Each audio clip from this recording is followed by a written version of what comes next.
nice, natural, everyday makeup. I call it my 5-minute makeup. Probably takes slightly longer doing it on someone else because on myself I'm very quick and rushed. But Jodie is going to have a nice liquid foundation because she likes a decent coverage. Obviously we've also got CC creams and mineral powders. But just to cover any redness, she has a little bit of redness, a little bit of rosacea. The liquid foundation will cover that really well. So this is just our primer. It's such a silky smooth primer, very different to many others on the market you may have tried that are quite oily.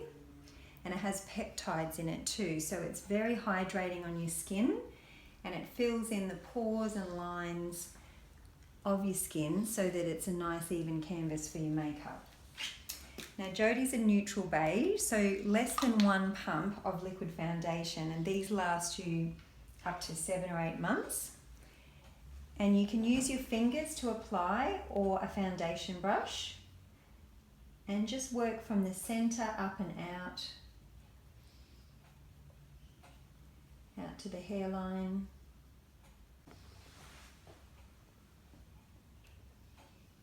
And you can use your foundation all over your eyelids, just so we don't have any start-stop areas. We want good coverage.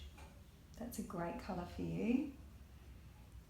If you want to get really fancy, you can use 2 colours and use the darker one for contouring under the cheekbones and around the hairline. But most people don't have a lot of time, and 1 colour, quick and easy, is best to get the job done. Now I personally don't use a foundation powder.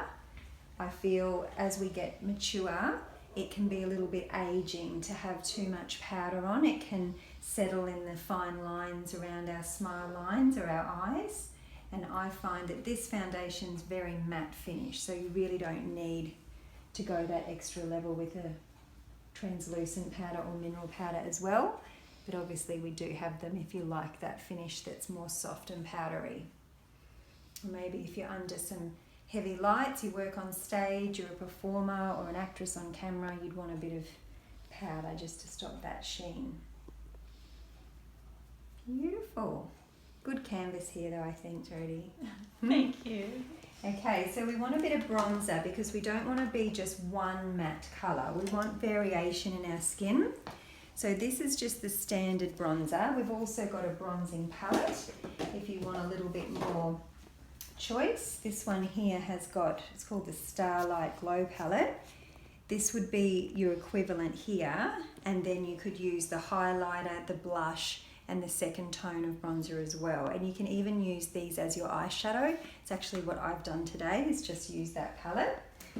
But for Jodie, we're just going to use 1 product under the cheekbone, up to the top of the ear. Just nice little strokes up and flicking away from her face.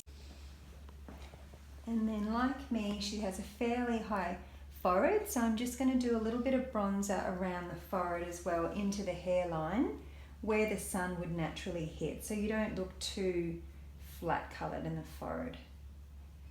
You can even do a little bit under the chin if you've got a bit of a jowly chin, which Jodie doesn't, but I do. Now some people think bronzers instead of blush. It's really important to still give yourself some colour. My favourite colour is taffeta. I know it looks bright, but when it's on, it actually just looks like you're naturally blushing. It's just really fresh. It's not too unnatural and heavy. You know, some people love the more peachy, apricot-y tones. And I notice I just flick it down into the bronzer so they blend together. You don't want it to be like a clown circle, but you're blending it into that bronzer that I've already put under the cheekbones. Now with lips, really important to use a lip liner and colour the entire lip in.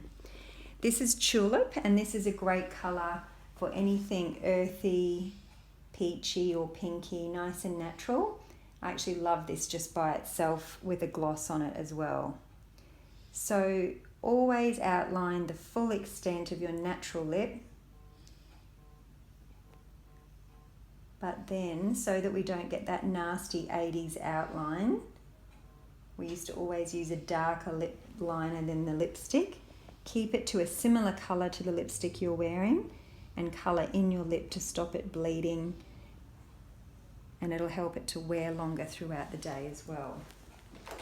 So a great colour for Jodie with what she's wearing would be one of our duos. This one is Amaryllis. It's got a nice base colour like a matte lipstick and a gloss for over the top as well. So you can choose like which one you want more of, but it's a nice bright colour for the daytime.